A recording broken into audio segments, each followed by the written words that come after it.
Maligayang pagbabalik sa aking channel kaibigan para mas lalo ka pang kiligin at updated sa mga bagong movies, K-drama series. Pwede bang makahingi ng konting pabor? Paki-like and subscribe naman ng aking channel. Muli, salamat kaibigan!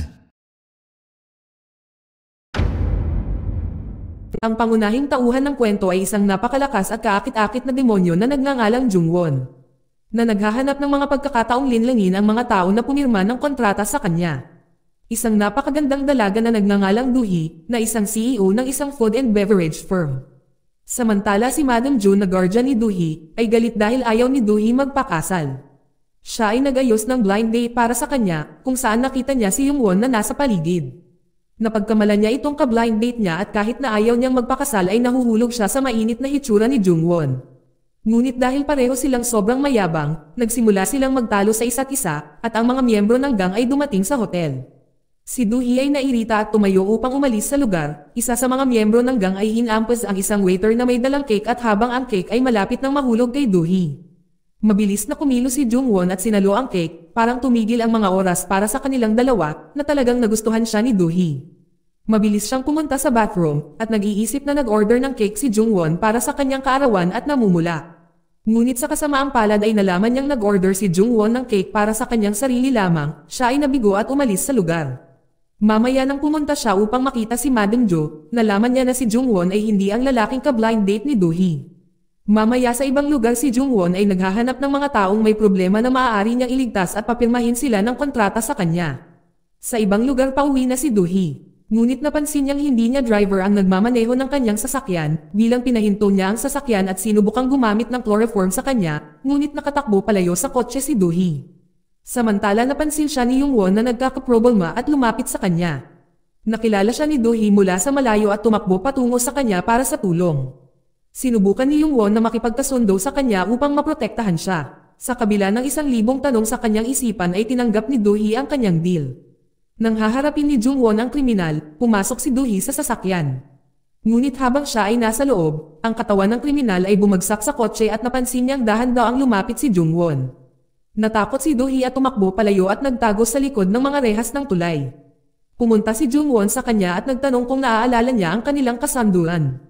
Habang hinawakan niya ang kamay, ang tato ni Jungwon ay kumikinang at napansin nila ang sasakyan na paparating sa kanila. Gagamitin na sana ni Jungwon ang kanyang kapangyarihan ngunit hindi gumana, kaya tumalon na lang sila. Nang maglaon galit si Jungwon, dahil nawala ang kanyang kapangyarihan, at hinayla ang kamay ni Doohee para tingnan ang tato. Si Doohee ay hindi maintindihan ang nangyayari at nawala ng malay. Kalaunan ay nagising siya sa hospital at nagulat na makita si Jungwon na sobrang nagmamalasakit na parang boyfriend niya ito. Napansin ni Doohee ang marka sa kanyang palso at sinubukang burahin pero pinigilan siya ni Jungwon na humiling sa kanya na huwag hawakan ang marka. Dahil sinusubukan siya sampelan ni Doohee, ngunit pinigilan siya ni Jungwon at nalaman niyang magagamit niya ang kanyang kapangyarihan basta nakahawak siya sa palso ni Doohee. Nang maglawan si Doohee na kalalabas lang sa hospital ay bumisita kay Madam Jo. Mamaya habang nag-uusap sila isa sa kanilang mga kamag-anak na si Joo-seok, ay pumunta doon upang iulat ang kanyang trabaho. Habang sila ay aalis ay hiniling ni Madam Jo na magpakasal silang dalawa. Natawa si Joo-seok sa ideya na pakasalan si Doohee, ngunit ang totoo ay gusto niya si Doohee. Habang sila ay pauwi na magkasama, nalaman niya ang tungkol sa blind date ni Doohee mula kay Miss Shin at nabigla. Si Doohee na ipinaliwanag sa kanya na si Madam Jo ang may pagkana ng lahat. Sa ibang lugar tinanong ni Jungwon ang kanyang butler at nagulat sa kanya tungkol sa background ni Doohee, kung paano namatay ang kanyang mga magulang sa isang aksidente sa sasakyan.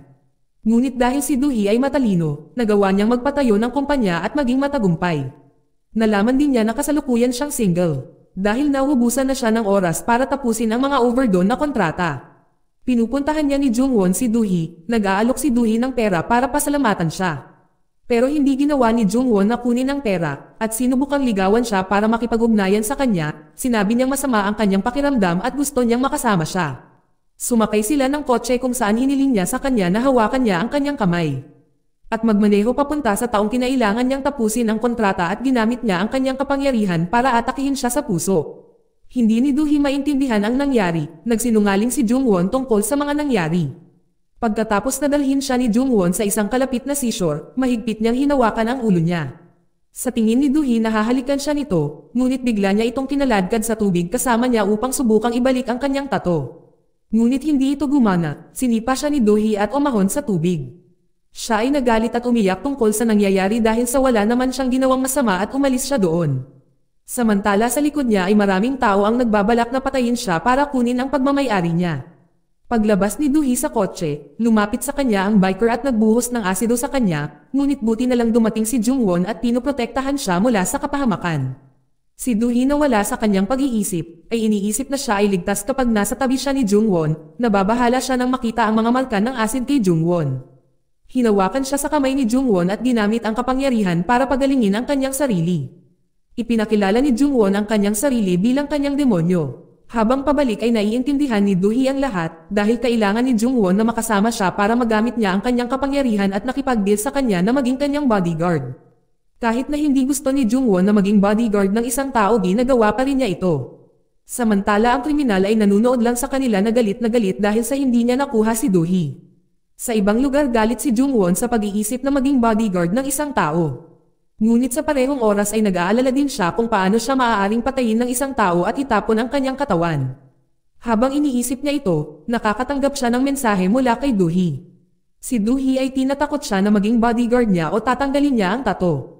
Sa umaga napansin niyang nagsimula na siyang masunog dahil matagal na siyang hindi nakikipag-deal sa mga tao. Tumawag siya kay Dohee at pumayag na maging bodyguard niya. Hiniling niya sa kanya na makipagkita sa kanya sa labas at dinala siya sa isang ospital, kung saan pumirma siya ng kontrata sa isang ina kapalit ng buhay ng kanyang anak. Dahil sa nasaksihan, nagagalit si Dohee kay Jungwon na tinatawag siyang makasarili dahil ginamit niya ang kahinaan ng mga tao sa kanyang kalamangan.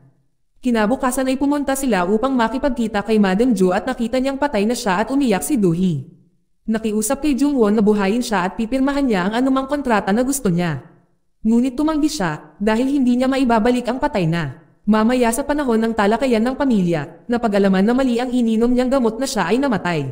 Iniisip ni Dohee na siya ay talagang pinatay ng isang tao, ngunit ang ibang mga miyembro ng pamilya ay hindi nais na masira ang kanilang plano upang makuha ang ari-arian at nagpasya silang panatilihin itong isang sikreto.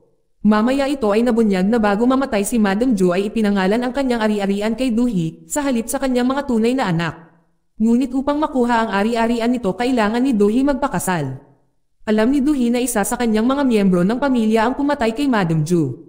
Iminumungkahi ni Dohee kay Jungwon na pakasalan siya, ngunit nang walang pagdadalawang isip ay tinanggihan ni Jungwon ang kanyang alok. Nagulat si Dohee at iniisip kung gaano siya katanga. Nagalit siya at lumayo, ngunit sinundan siya ni Jungwon dahil trabaho niya ang protektahan siya bilang isang bodyguard. Maya-maya ay tumatawag si Jungwon mula kay Dohee na humihiling na makipagkita sa kanya sa labas. Si Dohee na galit dahil may kumuha ng larawan niya na siya ay tinanggihan at naipost sa online. Humingi siya ng paliwanag kung bakit niya tinanggihan ang kanyang proposal. Sinabi ni Jungwon na gusto lang niyang manatiling single at nagtanong kung bakit pinili niya siya sa lahat ng tao doon. Hindi sumagot si Dohee. Akala niya na gusto siya ni Jungwon at pinagtatawanan siya na ikinairita niya at lumayo siya. Sa ibang lugar may isang gang na sabik na maghayganti kay Jungwon. Isa sa kanila ang nagdadala ng impormasyon tungkol sa kanya. Sa bahay si Jungwon ay napanaginipan ang nakaraan niya. Paggising niya, laking gulat niya habang bumabalik ang mga alaala sa nakaraan niyang buhay. Tinutokso siya ng butler na sinasabi na dahil baka magiging tao na siya at kung wala ang kanyang kapangyarihan ay malapit na siyang tumanda at mamatay tulad ng lahat ng tao. Nag-aalala ngayon si Jungwon tungkol sa kanyang kalusugan. Hiniling niya kay Dohee na hawakan niya ang kanyang pulso para mapagaling niya ang kanyang sarili mula sa pagtanda. Ngunit tumanggi itong ipaalala sa kanya kung gaano siya kalupit na tinanggihan ang kanyang proposal sa kasal. Sinusubukan ni Jungwon na hawakan ang pulso ni Dohee, ngunit hindi niya magawa. Nagsimulang hanapin ni Dohee ang mga salarin at sinubukan ni Jungwon na tulungan ito at hinawakan ang kanyang pulso at sinubukang tawagin ang kriminal na nagtangkang pumatay sa kanya. Ngunit dahil nakasuot ng face mask ang kriminal, nang makita siya ni Jungwon ay hindi niya ito matawagan. Iniisip ni Jungwon na nawalan siya ng kapangyarihan. Sinubukan niyang gamitin ang kanyang kapangyarihan sa ibang tao, ngunit napateleport silang dalawa sa isang storeroom, kung saan narinig nila ang pagchichismisan ng mga empleyado ng opisina tungkol sa relasyon nila ni Jungwon. Pareho silang nahihiya na marinig ang nag-uusap tungkol sa kanila. Sa ibang lugar galit ang gang leader dahil hindi nila alam kung nasaan si Jungwon. May napansin siyang sulat sa loob ng plato na may mga detalye tungkol kay Jungwon. Mamaya lumabas si Jungwon at Dohee kasama ang iba para kumain. Sinusubukan ni Jungwon na hawakan ang pulso ni Dohee na ikinagulat niya. Bigla siyang nagdahilan dito, ngunit nakita nila na magkahawak ang kamay nila sa ilalim ng misa. Tanong ng isa sa kanila bakit niya tinanggihan ang marriage proposal ni Do-hee at kung gusto niya ito. Sinabi niya na gusto niya siya, ngunit hindi ibig sabihin na kailangan niya itong pakasalan. Si Do-hee ay natutuwa sa narinig niya. Si Do-hee ay umalis at sinundan siya ni Jungwon. Ngunit nakita niya ang isang grupo ng mga gangster na sumusunod sa kanya. Samantala si Do-hee ay nag-aalala at tinawag siya, ngunit si Jungwon ay napapalibutan ng gang at tumakbo palayo. Ngunit ilang metro sa unahan ay nahuli muli siya, sinubukan niyang lumaban ngunit isang lalaki ang hamampes sa kanya sa ulo. Nang muli siyang hahampasin, dumating si Do-hee, gumamit siya ng pepper spray gun at tumakbo patungo kay Jungwon. Na mabilis na hinawakan ang kanyang palso at gumamit ng mahika upang pagalingin ang kanyang sarili. Gamit ang kanyang magic powers madaling nilang tinalo ang lahat ng kalaban habang sila ay sumasayaw na magkasama. Kahit na ang isang malamig na pusong demonyo si Jungwon na pagtanto niya na umibig siya sa isang tao na babae. Sinimulan ni Jungwon na hindi siya pinapansin, siya ay mabilis na inihatid niya ito sa bahay at umalis. Si Jungwon ay nabalisa at nagagalit na na-inlove siya sa isang tao. Samantala curious si Do-hee kung bakit hindi siya pinapansin ni Jungwon nang bigla siyang pumunta sa bahay nito kung saan nakilala niya ang babaeng kaibigan ni Jungwon na si Jin. Nagseselos siya kay Do-hee at hiniling niya sa kanya na umalis kaagad. Ngunit tumanggi si Do-hee na nagsasabi na mayroon siyang espesyal na relasyon sa may-ari ng bahay at nauna siyang pumasok sa loob.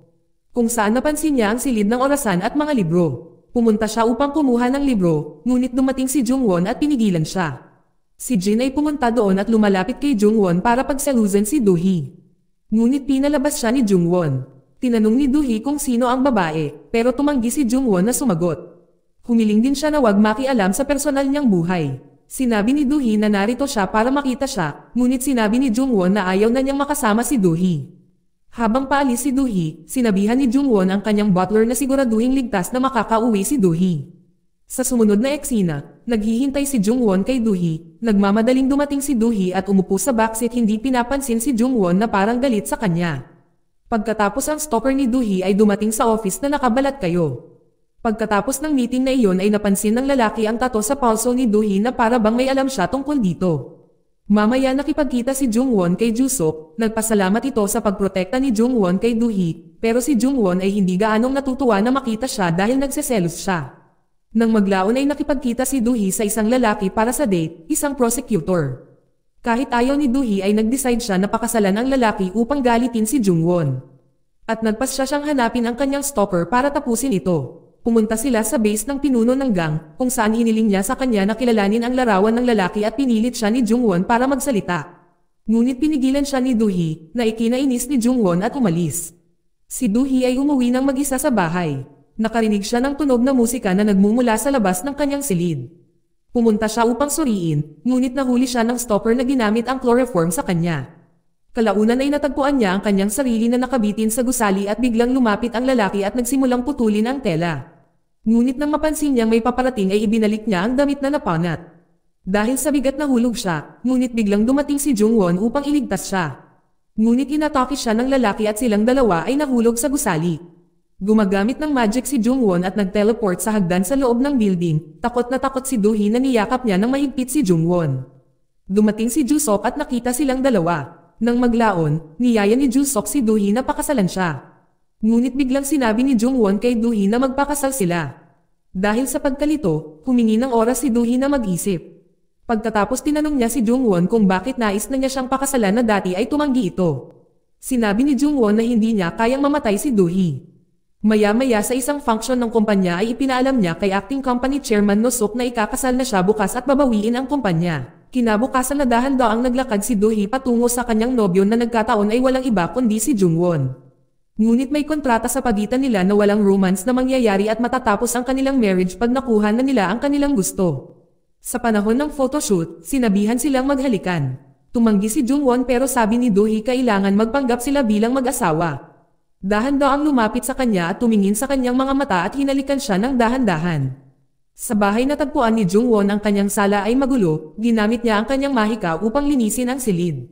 Si Jusok ay hindi masaya sa kasal ni Do-hee, kaya nagsimula siyang maghukay ng impormasyon tungkol kay Jungwon at sa nakaraan niya. Kinaumagahan nagising si Jungwon at nakita si Do-hee na kumakain ng almusal. Habang kumakain, ipinaalam niya kay Jungwon na may suspect siya na maaaring ang pumatay kay Madam Ju ay ang apo nita si Dokyang. Nagsimula silang sumunod sa kanya.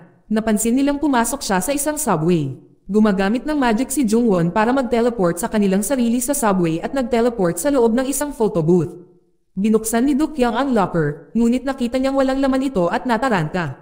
Ngunit napansin niyang may nanonood sa kanya, dahan-dahang humahakbang si Dokyang patungo sa photo booth. Pareho silang nabalisa nang hindi gumana ang magic ni Jungwon. Bigla niyang hinawakan si Do-hee at hinalikan. At nakita ni Dokyang na may nakitang dalawang mag-asawang naghahalikan at umalis na lang siya. Sinabi sa kanya ni Jungwon na wala siyang ibang pagpipilian at kinailangan siyang halikan, pero parang nagustuhan ito ni Do-hee. Pagkatapos ay kinolekta ni Jungwon pictures nila sa booth, tapos may babaeng pulubi na lumapit sa kanila, humingi siya ng pera. Hinawakan ni Jungwon ang kamay ni Do-hee at umalis. Pero parang may alam ang babae kay Jungwon at binalaan siya na mawawalan siya ng kapangyarihan. Sa labas si Jungwon hiniling na hawakan ang pulso ni Do-hee dahil gusto niyang subukan ang kanyang kapangyarihan. Pinamumulaklak niya ang bulaklak at natutuwa ng malaman na gumagana ng maayos ang kanyang kapangyarihan. Ngunit nang maglaon ay namatay ang bulaklak. Pagkarating sa bahay ang dalawa ay nagsimulang magtalo sa isa't isa. Si Jungwon ay nagagalit na mula nang makilala si Do-hee, ang kanyang kapangyarihan ay nagsimulang hindi gumagana minsan. Sa ibang lugar si Jusok ay nasa kanyang pagsisiyasat upang malaman ang background ni Jungwon. Habang siya ay tumingin sa isang grupo ng mga lumang litrato at napapansin niya si Jungwon isa sa kanila. Sa ibang lugar dinadala ni Jungwon ang mga gamit niya sa bahay ni Do-hee. Na hindi niya gaanong ikinatuwa. Nagalit siya dahil hindi siya makatira sa isang masikip na lugar at pinalayas siya. Mamaya nakatanggap si Do-hee ng tawag mula kay Jusok, nakipagkita siya sa kanya at ipinakita ang isang lumang litrato na napakakakaiba at nakakabahala.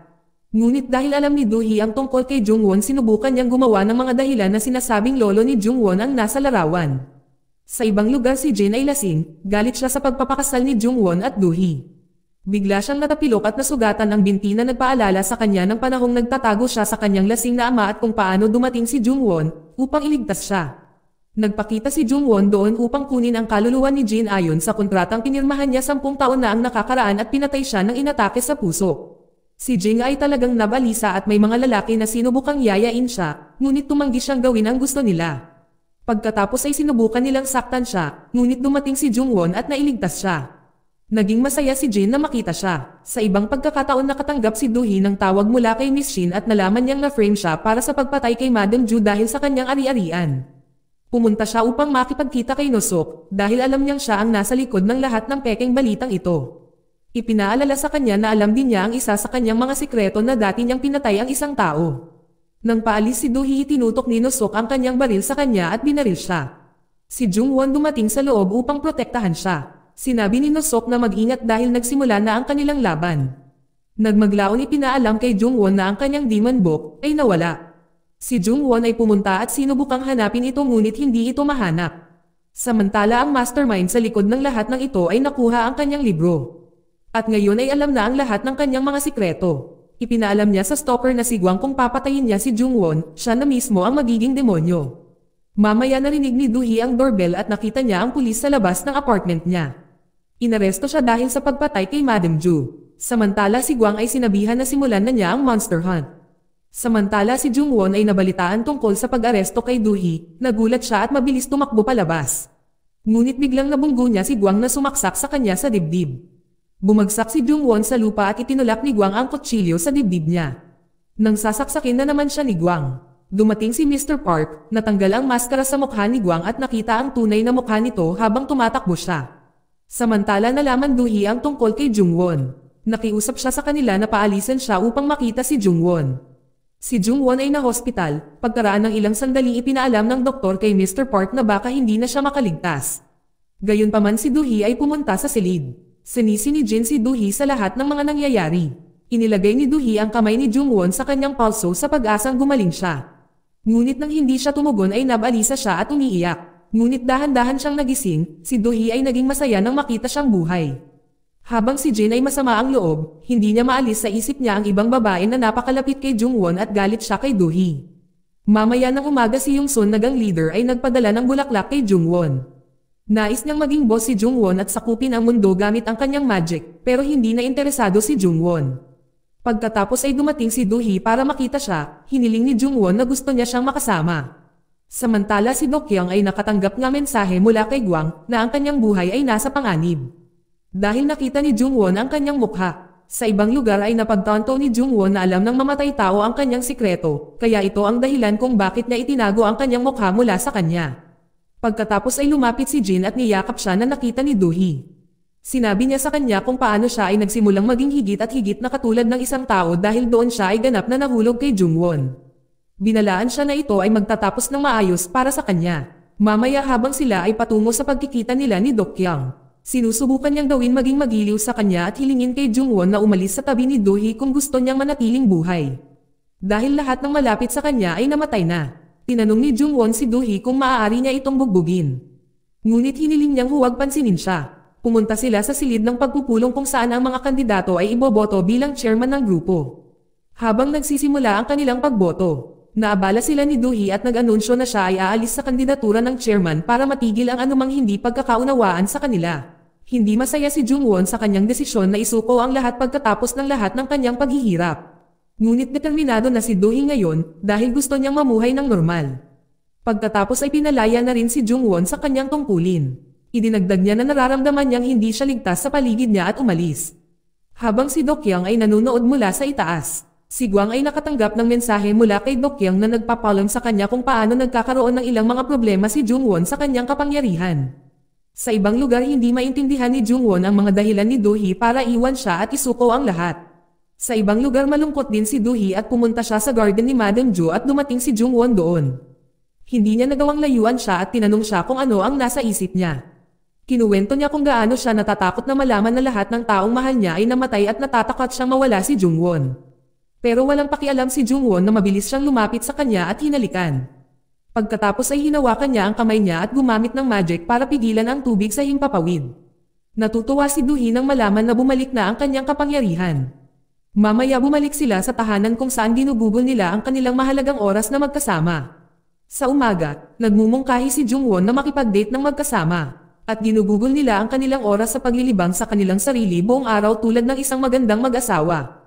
Sa ibang lugar naghihintay si Gwang ng sandali para sa pag-atake. Samantala sa ibang lugar na gustong mahuli ni Jungwon si Gwang dahil bumalik na ang kanyang magic. Ngunit pinigilan siya ni Do-hee sa kanyang mga gagawin. Ngunit nais ni Jungwon na makita ang tunay na mukha ng killer. Pagkatapos ay dumating si Ju-sok doon at nakita silang magkasama. Mamaya si Jungwon ay humingi ng tulong sa mga pulis at nagawang iguhit ang mukha ng mamamatay tao na si Gwang. Sa ibang lugar pumasok ang mga gang sa bahay ni Jungwon. Ay tinawag si Jungwon para ilabas sila. Dumating si Jungwon at inaya sila na umalis doon at huwag na siyang tawaging boss.